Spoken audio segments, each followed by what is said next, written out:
Baik, terima kasih rekan-rekan pers. Assalamualaikum warahmatullahi wabarakatuh. Salam damai sejahtera untuk kita semuanya. Om Swastiastu, Namo Buddhaya, salam kebajikan, Rahayu. Marilah kita bersama-sama memegikan salam nasional kita, salam perjuangan kita, merdeka! Merdeka! Merdeka! Baik, terima kasih. Pada kesempatan ini, seluruh jajaran Dewan Pimpinan Pusat PDI Perjuangan mengucapkan terima kasih kepada rekan-rekan pers yang telah hadir di kantor DPP PDI Perjuangan ini. Selalu kami mengingatkan bahwa berpolitik itu digerakkan oleh suatu prinsip-prinsip yang fundamental.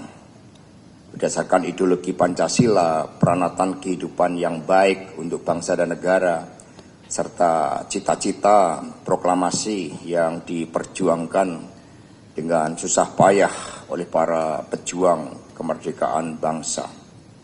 Nah, karena itulah mencermati pelaksanaan pilkada serentak pada tanggal 27 November kemarin, DPP PDI Perjuangan sangat mengkhawatirkan karena bekerjanya sisi gelap demokrasi, di mana sisi gelap demokrasi ini digerakkan oleh suatu ambisi kekuasaan yang tidak pernah berhenti, yang merupakan perpaduan dari tiga aspek. Pertama adalah ambisi Jokowi sendiri, kemudian yang kedua adalah gerakan Parcok, Partai Coklat, dan yang ketiga PJ Kepala Daerah. Dan ini terjadi kejahatan terhadap demokrasi, terutama di Banten. Kita lihat, ini Pak Baskara nanti akan menyampaikan keterangan bagaimana anomali itu begitu besar. Karena mobilisasi aparatur negara dan juga sumber-sumber daya negara, instrumen negara. Kemudian di Sumatera Utara, nanti Pak Jarod akan memberikan berbagai keterangan tentang apa yang terjadi di Sumatera Utara dengan simbolisasi beras untuk rakyat miskin dengan kode BN, beras nasional.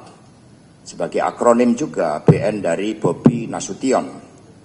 Kemudian juga di Jawa Tengah, bagaimana pergerakan untuk mencoba menghancurkan kandang banteng, tetapi nanti secara empiris kami bisa buktikan bahwa ketika kandang banteng ini mencoba ditekan, tetapi ternyata justru secara progresif terjadi persemaian kandang-kandang banteng, termasuk di daerah-daerah yang sebelumnya mustahil untuk dimenangkan oleh PDI Perjuangan. Kemudian Jawa Timur dan Sulawesi Utara. Sulawesi Utara ini juga terjadi anomali mirip dengan apa yang terjadi di Banten. Dan untuk itu nanti terhadap kehadiran Parcok dan PJ Kepala Daerah nanti Pak Deddy Sitorus. Dan kemudian nanti Saudara Roni membahas terhadap proses-proses hukum yang akan dilakukan karena ada pengingkaran juga terhadap marwah Mahkamah Konstitusi di dalam pelaksanaan pilkada serentak ini. Kemudian Pak Adian Apitupulu yang selama ini keliling ke wilayah-wilayah di seluruh Indonesia juga dapat mengungkapkan terhadap tekanan-tekanan yang diberikan oleh PDI Perjuangan. Tetapi alhamdulillah bahwa di Jawa Tengah meskipun mencoba ditekan, PDI Perjuangan sendirian perolehan suaranya jauh di atas perolehan pemilu legislatif. Itu artinya menunjukkan kekuatan perlawanan rakyat dengan berbagai intimidasi yang sangat masif tersebut. Karena itulah yang pertama, PDI Perjuangan memberikan apresiasi kepada seluruh rakyat Indonesia bahwa di tengah-tengah kegelapan demokrasi akibat campur tangan Polri dan Kemendagri, ternyata PDI Perjuangan dapat bertahan di tengah berbagai kepungan. Ini mencerminkan besarnya dukungan rakyat, bahkan basis PDI Perjuangan pun mengalami perluasan. Sebagai contoh di kota Depok yang secara kultural menjadi basis PKS, kini dimenangkan oleh PDI Perjuangan. Kemudian Kabupaten Bekasi juga kami menangkan. Di Kabupaten Gunung Kidul di dalam sejarah selalu dimenangkan oleh Partai Golkar, tetapi kali ini justru oleh calon dari Saudari Endah Subekti yang ketika Pilpres dia melakukan perlawanan secara terbuka terhadap intervensi dari Jokowi. Ternyata rakyat Gunung Kidul memberikan dukungan terhadap siapa yang berani melawan berbagai intimidasi dengan memenangkan Saudari Endah Subekti. Demikian pula di Tapanuli Tengah, Pak Masinton yang menjadi simbol perlawanan sangat kritis terhadap Jokowi, ternyata juga rakyat memberikan dukungan sehingga meskipun modalnya adalah modal semangat, Pak Masinton bisa memenangkan.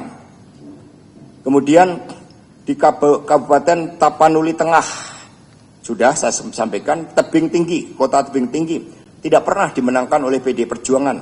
Saat ini Ketua DPC Saudara Iman Ardiansyah terpilih sebagai wali kota. Demikian pula di daerah-daerah seperti Papua Induk kita berhadapan dengan mantan Kapolda yang ternyata juga bagaimana Papua Induk itu mereka telah merasakan berbagai bentuk intimidasi dan kemudian mereka memberikan perlawanan dengan memenangkan kader PD Perjuangan. Karena itulah secara total berdasarkan rekapitulasi sementara, kalau sebelumnya PD Perjuangan hanya menang di 6 gubernur, maka sekarang kami menang di 14 provinsi. Dan kemudian yang berasal dari kader itu sebelumnya juga hanya sekitar 5, itu sekarang mengalami kenaikan menjadi 9. Dari provinsi yang menang itu di Aceh, itu kami mendukung. Riau, itu wakil gubernur. Jambi, Bengkulu, Kepulauan Bangka Belitung, DKI Jakarta, Bali, Kalimantan Tengah, Kalimantan Barat, Papua, Papua Tengah, Papua Pegunungan, Papua Selatan, dan Papua Barat. Jadi mengapa PD Perjuangan begitu banyak memenangkan di Papua? Karena Papua menjadi simbol eksploitasi. Berbagai upaya-upaya untuk membangun infrastruktur jalan, ternyata itu menjadi bagian dari kepentingan oligarki untuk memperluas eksploitasi sumber daya alam yang ada di Papua. Sehingga mereka memberikan respon dengan memenangkan PDI Perjuangan. Dengan demikian, termasuk di Sumatera Barat, itu menunjukkan perluasan basis dari PDI Perjuangan. Kemudian yang kedua, di Riau, ya, PDI Perjuangan pertama kali memenangkan pemilu legislatif dan pemilihan gubernur. Artinya ini juga menunjukkan bagaimana ketika Kandang Banteng mencoba diambil alih, yang terjadi justru Kandang Banteng ini berkembang biak. Malah dukungan rakyat memperluas dari Kandang Banteng di wilayah Sumatera.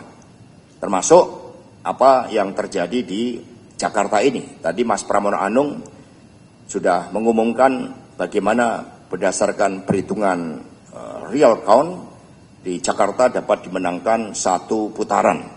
Karena itulah tadi saya menghubungi Saudari Cica Kuswoyo untuk meminta izin agar lagu Kos Plus kembali ke Jakarta menjadi lagu wajib ya bagi seluruh kader-kader PDI Perjuangan di Indonesia Raya ini kembali ke Jakarta. Nah, dengan demikian saudara-saudara sekalian, militansi PDI Perjuangan di dalam menghadapi berbagai kepungan ternyata PDI tetap eksis karena kami punya ideologi, kami digerakkan oleh keyakinan terhadap kebenaran, terhadap membangun peranatan kehidupan bangsa dan negara yang baik, yang menjadi pedoman dari seluruh kader partai. Karena itulah meskipun ada beberapa daerah yang mencoba dikalahkan dengan berbagai cara, tetapi kami meyakini spirit para pejuang bangsa mati 1, tumbuh 1000, itu PDI Perjuangan. Terima kasih. Dan selanjutnya kepada Pak Ahmad Basarah, Pak Jarod untuk Sumatera Utara, kami persilakan.